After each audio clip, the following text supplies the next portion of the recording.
It's based on a shortened XTR platform and is powered by a supercharged 4-litre V8 engine producing 450 horsepower.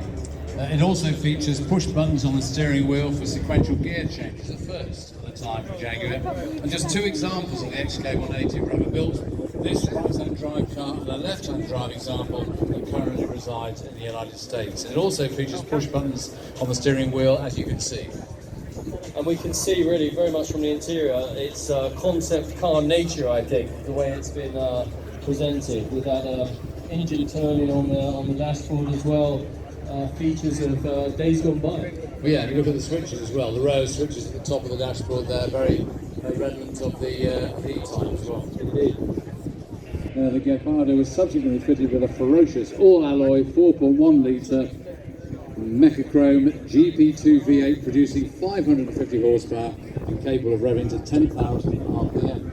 And the top speed at 10,000 RPM is thought to be in excess of 220 miles per hour with a sub 4 second 0 to 60 time.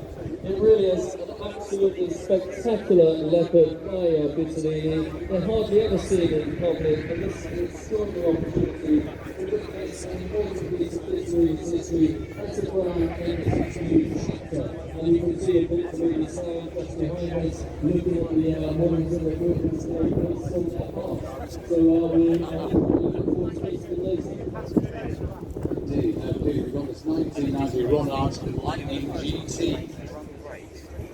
Six cars were built before production ceased in 2003, and it is believed that just 3 remain. This is the 5th example, and this was built to the exacting standards of the company chairman.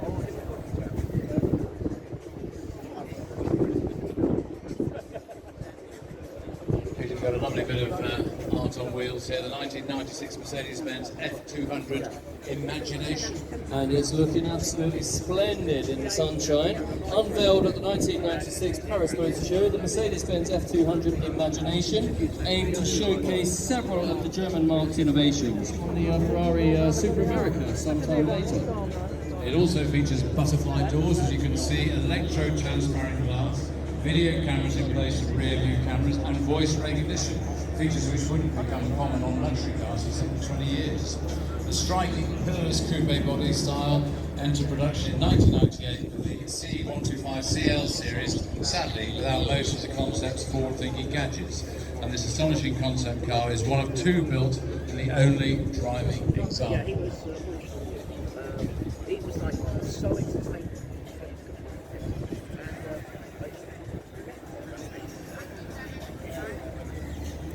And Peter, we've got the 1982 BMW Based MGA Developments, BMW UK and the Observer magazine. In total, more than 120 panels were modified from the standard car, and over 150 new parts were made to facilitate the electronically operated sliding glass roof and rear panel mechanism, which tucked away into a new deck lid. Finished in a 2-tone grey, the car also received bespoke body kit and these wonderful bespoke wheels. His E-Type can really go, and that's great too. So I think it's a case of understanding the environment, understanding where you're at, and then crossing your fingers and that you don't bend it, basically. I understood that owner's perspective many moons ago at the Silverstone Classic when I was lucky enough to be racing the local Morgans in a sort of minor celebrity competition, and I saw the owner's face as almost strictly from dancing professional Brendan Cole put one of them straight into a barrier and took the whole front end off. And as this car was getting lifted over off the gravel, you could see from the owner's face exactly what he thought of it. By experience the Duke of Richmond, and there is that awkward, there are, I should say, those awkward few moments at the beginning of the weekend where you're standing there, you're meeting the owner, you're shaking the hand, you're looking him square in the eye, and you can tell that he's looking back at you, deciding if you're going to be the person to finally crash his pride and joy. And there's that kind of, we'll take it easy, won't we? We'll all take it easy. Then of course the racing ensues, and there's a little bit more confidence and everything once they see you pedal for the first time. But it can be a slightly Very different machinery, because I've been watching a well, having a little catch-up, as it were, of your exploits at Goodwood in the last week or so. And the thing that caught my eye was a very different kind of machine to what we perhaps have in front of us at the moment. Because it's got 1800 brake horsepower under your right foot. Talk me through that. How does that work? Well, it doesn't, not to start with, but then you back out of the throttle a little bit and it hooks back up and it does. What a machine. What a machine. It was throwing fireballs.